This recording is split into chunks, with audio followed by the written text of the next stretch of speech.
NEET 2 நோக்கத்துக்காக சொன்னாங்க. ஒன்று, நீட் என்பது தரத்தை தீர்மானிக்கும். அதாவது யார் அதிகமான மதிப்பெண் பெறாங்களோ அவங்க தான் போக முடியுமே தவிர அதுக்கு அடுத்து இருக்கிறவங்க உள்ள போக முடியாது. இது ஒன்று சொன்னாங்க. 2வது, வணிக மையத்தை கட்டுப்படுத்தும் அப்படின்னு சொன்னாங்க. நீட்டை நடைமுறைப்படுத்தும் போது நம்ம என்ன நல்லா புரிஞ்சுக்கணும்னா, திரு நரேந்திர மோடி அவர்கள் ஆட்சிக்கு வந்த உடனே பேராசிரியர் ரஞ்சித் ராய் சௌத்ரி தலைமையில் ஒரு குழு அமைத்தார், வல்லுநர் குழு. அந்த வல்லுநர் குழு நீட்டை பரிந்துரைக்கல, எலிஜிபிலிட்டின்ற வார்த்தையை அவங்க பயன்படுத்தல. அவங்க தெரிவித்த கவலை, அரசு கல்லூரி, ஒன்றிய அரசோ மாநில அரசோ அரசு கல்லூரியில் முறைகேடு நடக்கிறதா அவங்க சொல்லவே இல்லை. தனியார் கல்லூரிகள் முறைகேடுல இருக்கு. அப்ப தனியார் கல்லூரி முறைகேடை சரி செய்வதற்கு ஒரு பொது நுழைவுத் தேர்வு, அப்படித்தான் அவங்க சொன்னாங்க.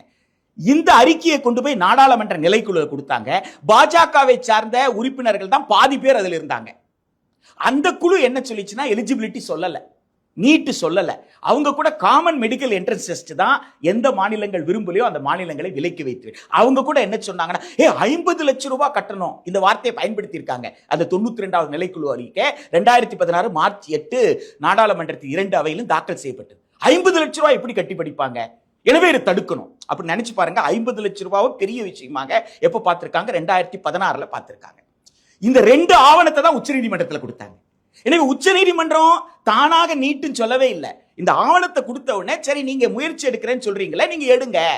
அப்ப நல்ல முயற்சி எடுப்பாங்க நம்பி இதை தடுக்க போறாங்கன்னு நினைச்சாங்க. ஆனா இது தடுக்காது, இது வேற ஒரு சூழ்ச்சின்னு சொன்னோம். அது புரிஞ்சுக்கல. நித்தி ஆயோக் ரொம்ப தெளிவாக என்ன பரிந்துரைத்ததுன்னா, பல்கலைக்கழகங்கள், அதாவது மருத்துவ கல்லூரிகள் வேண்டும், மருத்துவர்கள் வேண்டும்.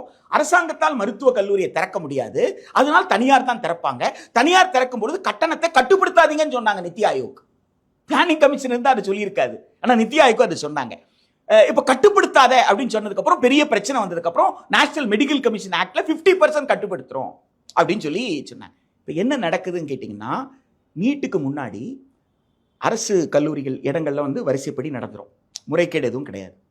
நீட்டுக்கு பின்னாடியும் அரசு கல்லூரியில முறைப்படி நடந்துரும், பிரச்சனை எதுவும் கிடையாது. பிரச்சனை எங்கன்னா, நீட்டுக்கு முன்னாடியும் தனியார் கல்லூரி தான், நீட்டுக்கு பின்னாடியும் தனியார் கல்லூரி தான். ஆனா 2க்கு என்ன வித்தியாசம் நீங்க தெரிஞ்சுக்கணும் ஆசைப்பட்டா, மூத்த வழக்கறிஞர் திரு எம்ஜிஆர் பிரசாத் கிட்ட போய் கேட்கணும். காரணம் என்னன்னு கேட்டா, நீட்டுக்கு முன்னாடி அதிகமான கட்டணத்தை வசூல் செய்தார்கள்னு ஒரு புகார் வருது. அவர் தான் அந்த வழக்கை நடத்துறாரு. அந்த வழக்கை ஒரு மாணவிக்காக அவங்க அப்பா போட்ட வழக்கை, அவங்க அப்பாவை மிரட்டி அந்த வழக்கை வாபஸ் வாங்க வைக்கிறாங்க. அவர் வாபஸ் வாங்குறான்னு தெரிஞ்ச உடனே இந்திய மாணவர் சங்கத்தை வரவழைத்து, இந்திய மாணவர் சங்கத்தின் பேரில் அந்த வழக்கை தொடர்ந்து நடத்தி அந்த கல்லூரியிலிருந்து முறைகேடாக வசூல் பண்ண பணத்தை திருப்பி கொடுத்தார். தமிழ்நாட்டில் நடந்தது. ஆக நீட்டுக்கு முன்னாடி அதிக கட்டணம் வசூல் செய்வது சட்டப்படி குற்றம். முறைகேடாக 400 மார்க் எடுத்தவன் இருக்கிறான் அப்படின்னா 200 மார்க் இருக்கிறவனை சேர்த்தா அது முறைகேடு, அது சட்டப்படி குற்றம். இதெல்லாம் எப்போ? நீட்டுக்கு முன்னாடி. நீட் என்ன செய்ததுன்னு சொன்னா, சட்டப்படி இதை செய்ய அனுமதிச்சிருச்சு.